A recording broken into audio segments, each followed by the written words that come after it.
অথচ মানুষ তুমি কি ভুলে গিয়েছ? আল্লাহ মানুষের নামে একটা সূরা দিয়েছেন, সেই সূরার নাম ইনসান।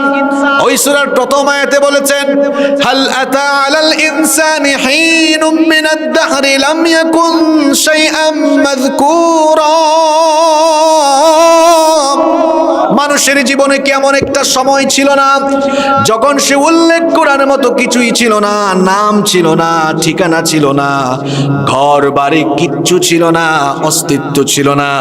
অস্তিত্বহীনতা থেকে অস্তিত্ব দিলেন, অস্তিত্বহীনতা থেকে অস্তিত্ব দিয়ে সুন্দর করে আপনাকে যিনি বানালেন, সবাই বলেন তিনি কি? কেমনে আল্লাহ বানালেন শুনেন। আল্লাহ বলছেন, মাটি থেকে তোমাদের পয়দা, এরপরে পুরুষের স্পাম আর মহিলাদের অভাব, এই দুটোকে একত্রিত করে মিন নতফাতিন আমশাজ, মিশ্র বীর্য থেকে তোমাকে আমি পয়দা করা আরম্ভ করলাম। এক ফোঁটা নাপাক পানিকে ফি করারিম মাকিন, তোমার মায়ের জরায়ুর ভেতরে সুরক্ষিত জায়গায় রেখে দিলাম। এরপরে সেই নাপাক পানি ফোঁটাকে জমাট বাঁধা রক্ত বানালাম। এরপরে সেই জমাট বাঁধা রক্তকে গোশতপিণ্ডে পরিণত করলাম। অতঃপর সেই গোশতপিণ্ডকে বড় একটা হাড্ডিতে রূপান্তর করলাম। তারপরে সেই হাড্ডির উপরে গোশতের পোশাক পরিয়ে দিয়ে, তোমার তখনও কোনো স্ট্রাকচার ছিল না, ফেস কাটিং ছিল না। এবার আমি তোমার চক্ষু দিলাম, নাক দিলাম, ঠোঁট দিলাম, কান দিলাম, হাত দিলাম, পা দিলাম। এইরকম সুন্দর একটা স্ট্রাকচার দিয়ে মায়ের পেটে আমাদেরকে যিনি বানালেন তিনি কি? এরপরে আল্লাহ বলছেন, ইলা আজালিম মুসাম্মা, নির্দিষ্ট একটা সময় পর্যন্ত তোমার মায়ের গর্ভের ভেতরে আমি তোমাকে রেখে দিলাম। ওই নির্দিষ্ট সময়টা যখন শেষ হয়ে গেল, সুম্মা নুখরিজুকুম তিফলা, ছোট্ট একটা বাচ্চার সাইজে তোমার মায়ের পেটের ভেতর থেকে তোমাকে বের করে এনে আমি তোমাকে দুনিয়ার আলো বাতাস দেখিয়েছি। সুবহানাল্লাহ। এবার আল্লাহ আপনাকেই প্রশ্ন করছেন, যেখানে তুমি এক ফোঁটা স্পাম থেকে, শুক্রাণু থেকে আমি তোমাকে বানালাম, আমি ওই আল্লাহ, তুমি যখন মরে যাবে, আলাইসা যালিকা বিকাদিরিন আলা আন ইউহয়িয়াল মাউতা।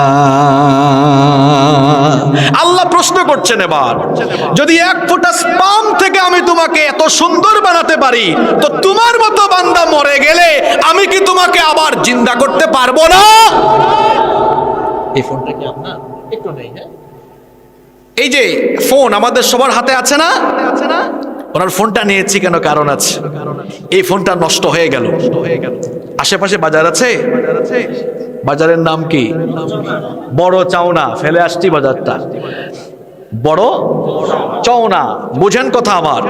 বড় চওনা বাজারে ফোন নিয়ে গেলেন, বললেন, ভাই আমার মোবাইল সমস্যা করছে, হ্যাং করেছে বা এটা অন হচ্ছে না, কি সমস্যা দেখেন তো। মিকার এবার, মিকার বলেন না মিস্ত্রি বলেন আপনারা? মিকার এবার ফোন খোলা আরম্ভ করেছে, খুলে একদম পার্টস গুলা আলাদা আলাদা করছে।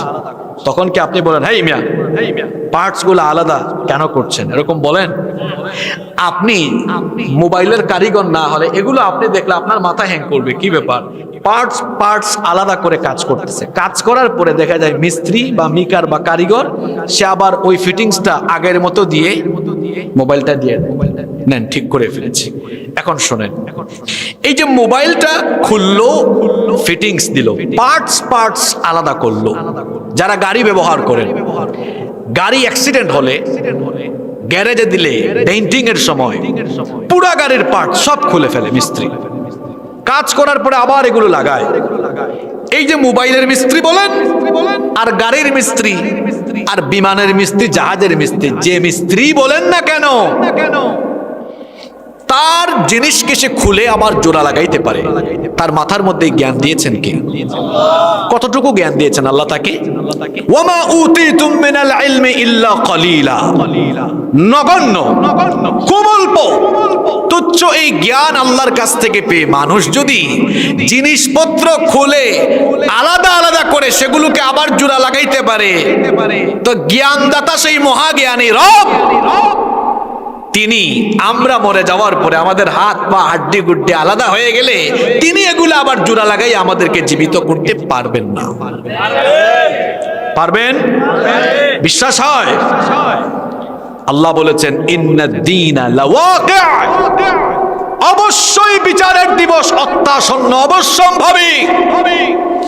বিচার দিবসের সম্মুখীন সবাইকে হতে হবে।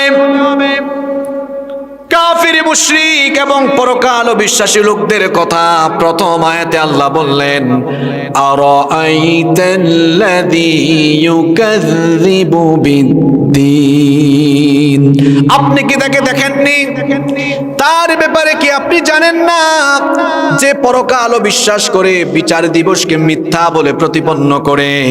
এবার বিচার দিবসকে যারা মিথ্যা মনে করে, বিচার আছে, হিসাব আছে, কিয়ামত আছে, এটা যারা অবিশ্বাস করে তাদের দুইটা বদ আমলের কথা আল্লাহ পরের দুইটা আয়াতে বললেন। জুড়ে বলেন কয়টা বদ আমল? আস্তে বলবেন না, জুড়ে বলেন কয়টা বদ আমল? আল্লাহ তাআলা প্রথম বদ আমলের কথা বললেন, যে ব্যক্তি পরকাল বিশ্বাস করে না এর চরিত্র হলো ফাযালিকাল্লাযী ইয়াদউল ইয়াতীম, সে ওই ব্যক্তি যে ইয়াতীমের সাথে রূঢ় আচরণ করে, ইয়াতীমকে ধাক্কা দেয়। ইয়াদউল ইয়াতীমের ব্যাখ্যায় মুফাসসিরগণ অনেকগুলো অর্থ দিয়েছেন, তার মধ্যে তিনটা অর্থ আপনাদেরকে শোনাই।